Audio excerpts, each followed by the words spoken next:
Hi, I'm Charlene Laney, Certified Financial Planner and co-founder of Newmaker Financial. Today we'll be talking about the 4 must-dos when you are going through a divorce. Number 1, let's get right into it. Number 1 is to get yourself a team.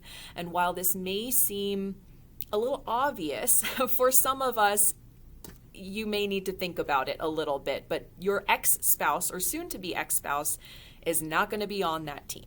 As much as you have looked out for one another for however many years, from here on out, this is really about you making sure that you take care of yourself. So on that team, you'll want to have the obvious professionals such as a CPA for tax-related issues that come up as a result of the divorce.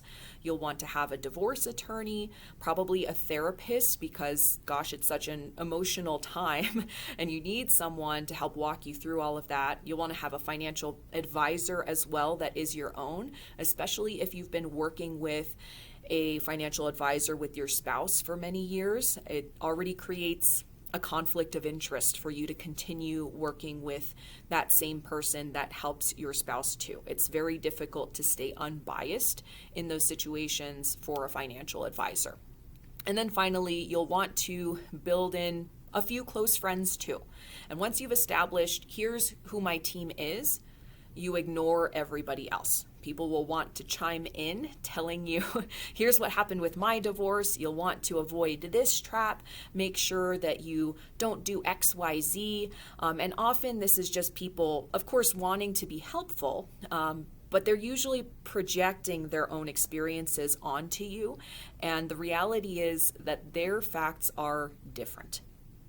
And so you might practice certain scripts if you have people in your life like this, I know I do, you'll want to practice maybe certain scripts that help you to set a boundary and let them know that you're not asking for advice. And that could sound something like, as an example, I can tell you're speaking from your experience and I hope that things go differently for me. Whatever that script sounds like, but you'll want to make sure that you don't have additional people chiming in and trying to confuse the situation when they simply don't know what the reality is for you. And they can't, because it's ultimately different for everyone.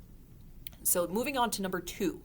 Number 2, and this is super important, and it is somewhat of a word that clientele don't like to hear, but you'll want to take a look at your budget. And the nice thing about this is that you want to know what you're currently spending and you want to aim more on the high side, especially if as a result of the divorce, there are more bills that are going to be your responsibility. So if your monthly spending is going to go up, you want to make sure you aim on the high side and overestimate, give yourself a little bit of cushion and use whatever that number is for the divorce negotiations, especially if you are seeking maintenance of any form, things like alimony, child support, but definitely have that locked down because it's going to be really important for the planning piece too, which you'll want to do.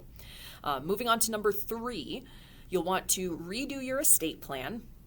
And I know that may sound a little flippant because it is quite an undertaking, not quite as easy as just redoing it. Still, it's super important at the very least to get your beneficiaries updated, because the last thing you want is your ex or soon-to-be ex-spouse receiving your monies, your funds, if you were to pass away at some point through this process. So we'll be looking at things like your life insurance policies. You might have some through work that you possibly even forgot about. Change the beneficiaries on those. Change them on your investment accounts. Change them on your bank accounts. If you designated beneficiaries on your house deed, that's something that some counties will do. You'll want to make sure that you change that as well. And finally, number 4, you will want to reassess your strategy with regards to many different things, but certainly risk management. And this is part of what I do as a CFP, a certified financial planner, is to look at all the different angles of your wealth strategy and determine what changes do we need to make, especially now that there have been some big material changes in your life. So going back to risk management, looking at what are your coverages for your assets from a property and casualty standpoint. Do you have too much? Do you have not enough? Do we need an umbrella policy? This second piece that we'll look at too is your investment plan.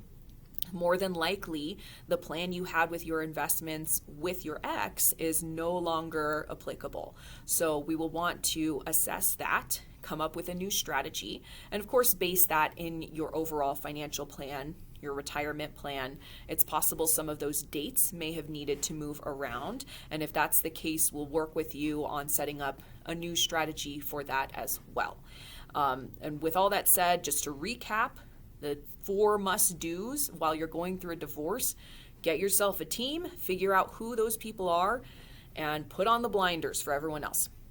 Number 2, set up your budget, figure out what you're currently spending, and aim on the high side. Number 3, to redo your estate plan, ideally get the whole thing redone right away, but certainly updating beneficiaries is something that you can act on immediately. And number 4, reassess your overall wealth strategy. We are here to help you with all of that and to be part of your team. So I so look forward to talking to you.